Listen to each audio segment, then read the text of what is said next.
वालेकुम अस्सलाम। जो आपकी प्रिपरेशन होती है ना, वो 50% डिसाइड करती है कि आपका क्या बनना है और 50% जो आपने वहाँ पे जाके अटेम्प्ट करना होता है ना, वो बता रहा होता है कि आपने कितने मार्क्स लेने हैं या आपके कितने मार्क्स आएँगे। तो इसकी ना कुछ टिप्स एंड ट्रिक्स होती हैं। सबसे पहले तो जो एमडीकैट होता है ना, इसको एज़ अ टेस्ट समझ के जाना है। हम लोग क्या करते हैं कि हम लोग इतना ज़्यादा उसको हाइप क्रिएट किया होता है ना, हम लोग जब जाने लगते हैं, हम कहते हैं कि एक बहुत बड़ा टेस्ट है, मेरी ज़िंदगी और मौत का सवाल है। अगर मेरे से अटेम्प्ट हो गया तो मैं सक्सेसफुल बंदा बन जाऊँगा, ना हुआ तो मैं एक फेलियर हूँ। मेरे पेरेंट्स की इतनी उम्मीदें हैं, जब आप इतनी ज़्यादा चीज़ें सोच के जाते हो ना एक टेस्ट के ऊपर, इतना ज़्यादा प्रेशर जब अपने ऊपर रख के जाते हो ना, तो कभी भी आपसे पढ़ा नहीं जाता। सॉरी, वहाँ पे टेस्ट अटेम्प्ट नहीं होता आपसे।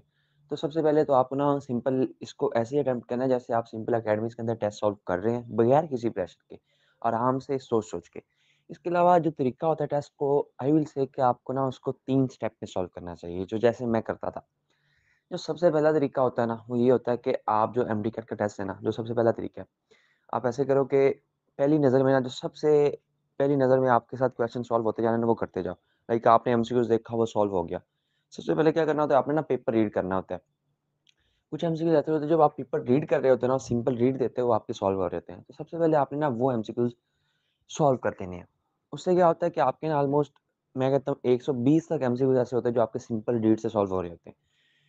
अब इसमें ना टाइम भी बहुत थोड़ा लगता है, ऑलमोस्ट 40 मिनट में आपका पेपर रीड भी हो जाता है। सोचिए 40 मिनट में आपके 120 क्वेश्चन सॉल्व हो गए।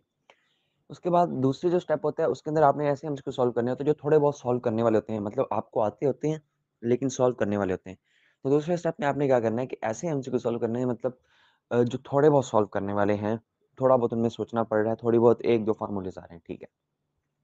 फिर सबसे एंड पे आपने वो एमसीक्यूज़ रखने होते हैं, जो सबसे तीसरा स्टेप होता है, उसमें वो रखने होते हैं, जो आपको नहीं आते होते या बड़े ही कॉम्प्लेक्स होते हैं, जिस पे आपको लगता है कि आपका बहुत ज़्यादा टाइम लगेगा, आपको बहुत ज़्यादा सोचना पड़ेगा, आपके एक बार समझ में नहीं आ रहे होते।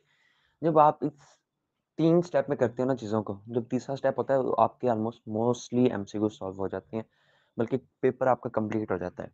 कुछ ही ऐसे एमसीक्यू 4-5 बचते होंगे जो आपको बिल्कुल नहीं आइडिया होगा, उनके लिए आपके पास इतना ज़्यादा टाइम होता है कि आप आराम से सोच-सोच के सॉल्व कर सकते हो। उसके अलावा तरीका एक ये होता है कि कुछ लोग ना पेपर शीट को साथ-साथ सॉल्व करते होते हैं, लाइक उधर से एमसीक्यू सॉल्व किया, इधर से फिल कर दिया। कुछ क्या होता है कि सारा करने के बाद एंड पे सॉल्व करते होते हैं।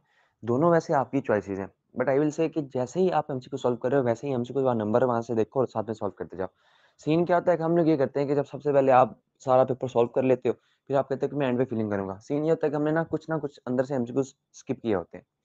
जब वो आपने एमसीक्यू स्किप किए होते हैं ना, जब आप करने लगते हो तो फिलिंग के अंदर आपको पता नहीं चलता। फिर आप क्या करते हो कि आप को एक एमसीक्यू जो स्किप हुआ होता है, उसकी जगह पे फिल कर देते हो। करते-कराते आपकी फीलिंग रॉन्ग रॉन्ग होती जाती है और एंड पे जाके ना आपके साथ ये मसला होता है कि आपको कुछ भी समझ नहीं आता और आपकी इतनी ज़्यादा फीलिंग रॉन्ग हो चुकी थी और इतना ज़्यादा पढ़ने के बावजूद भी आपको इतना ज़्यादा नुकसान हो जाता है। तो इस तरीके से कुछ चीज़ें हैं, जो इन सब चीज़ों को आपने अच्छे तरीके से होल्ड करना है। बाकी उससे पहले एक रात जल्दी सो जाएँ, नींद पूरी करें, सुबह उठें, नमाज़ पढ़ें, फ्रेश हों, सुबह उठ के कुछ ना पढ़ें। कोशिश यही करें कि आराम से, सुकून से टेस्ट देने जाएँ। मुझे लग रहा है आप इन चीज़ों को फ़ॉलो करेंगे तो फ़ायदा होगा और बेहतरी होगी।